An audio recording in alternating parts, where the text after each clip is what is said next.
Hey Watershed students and parents, whoever's watching this.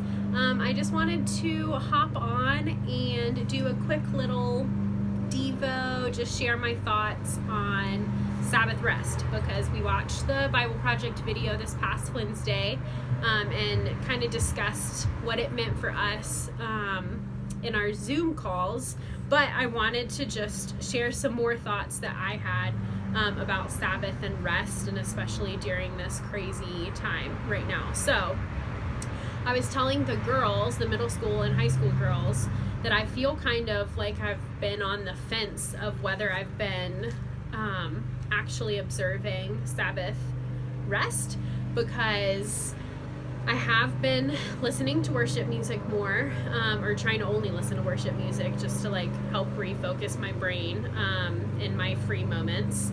And I've been praying more the last few weeks because I've had the time, but I've also spent a lot of time on social media.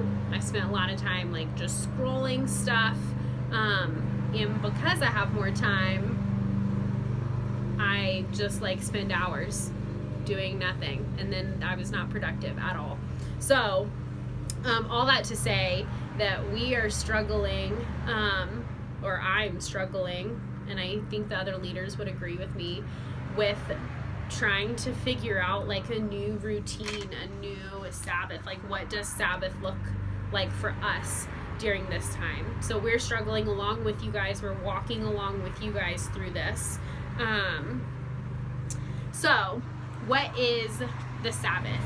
It is a day to kind of set aside, to walk out of the chaos and the disorder of the rest of the week, and looking forward, or hoping towards the ultimate rest that we will get to have in eternity. So that's what it was in Exodus, when God ordered the first Sabbath to be observed. It was a day of the week just to sit and rest and be different, because everyone else was working on 7 days a week. And so this was a way that God's people were set apart and set different than the rest of the nations that they were walking through as they were going to the promised land. So it's a time to sit and rest and be set apart. It's a day where we remind ourselves that we are not the ones in control, and we are able to refocus on who is in control. And this has definitely been a time of knowing we're not in control, because we haven't been in control of any of this.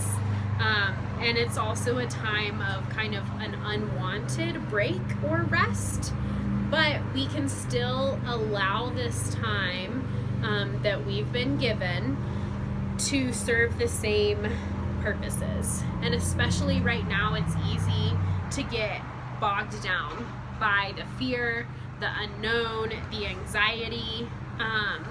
So in those moments when you don't know what's going to happen, you don't know when things are going to happen, when you're anxious, when you're afraid, or you're just upset that this is happening, what can we do? So in those moments, what do? We have to stop Sabbath. We have to look to the one who can give us real rest. Matthew 11:28 through 30, it talks about, it's Jesus telling his people, like, come to me, all you who are weary and heavy burdened, and I will give you rest. Take my yoke upon you, for my burden is easy and my yoke is light. So he is not only taking our burdens upon himself, but he is giving us his light and easy burden and yoke.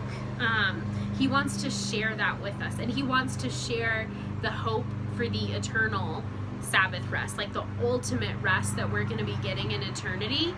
He wants to share that with us, because what do we do when we have good news, when we have something exciting?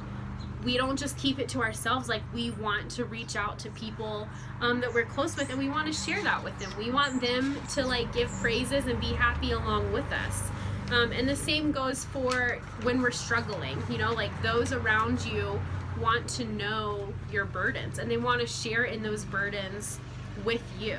And that community, whether you're sharing praises or prayer requests, whatever it is, like that community, even if right now it's a socially distant, like physically distant community, that is just like a small glimpse of what Jesus has in store for us. He wants to take on our burdens, but he also wants to give us his hope for that ultimate rest. And it may not come right now, because right now we feel like we're kind of in the middle of the chaos, but we can look forward to that ultimate rest, that ultimate Sabbath, just as much as we are looking forward to hugging all of our friends, just as much as I'm looking forward to eating a ton of queso at a Mexican restaurant. That's like my number one dream right now, is Mexican food. And hugging people again, and not just a distant wave or Zoom call. So just as much as we are like longing for those interactions again, we should be longing and hoping for that ultimate rest that Jesus can give us. And that's the hope that Jesus is talking about. Like, he wants us to be as excited about resting and Sabbath as we are about Mexican food and hugging friends. So even though this time has kind of been like a forced rest, and we have to stop, we've been given a time that we can, and an opportunity to reevaluate what we're doing, because Sabbath means stop. Like, it means halting your motion. And we are literally like stopped in our tracks right now. So what can we do during this like forced stop to remember that hope and to point towards that hope? So in those moments, whether you're feeling anxious, confused, or you're happy, like you've had good news, and you're feeling thankful, like that's the time to reevaluate, to just stop and sit a moment and reevaluate. Especially if you're in the moment of fear or anxiety, find something to be thankful for. Find something just from that day. It doesn't have to be like weeks ago.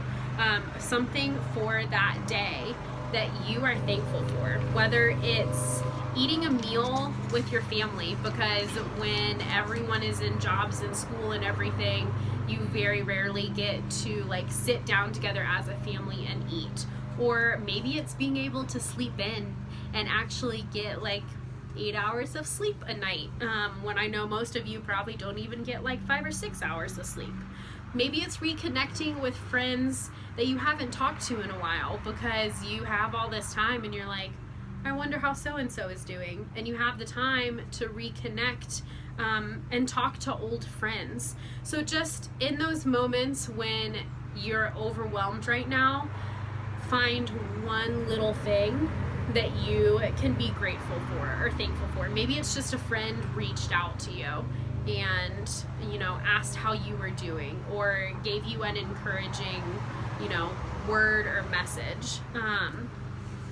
Because all these things that we are realizing we're thankful for is just like a little candle flick in the sun-sized rest and Sabbath and hope that we will experience with him in eternity. So in those moments as well, like when you are trying to find something to be thankful for, if you're struggling, you can't seem to like find that little candle flick in that moment, reach out to a friend, reach out to one of the leaders, because we're stuck too. We're going through all this virtual work and school, just as much as you are, but we're still here for you guys. And I know I'm more available because I'm at home all day staring at my computer. So I can text more people during the day.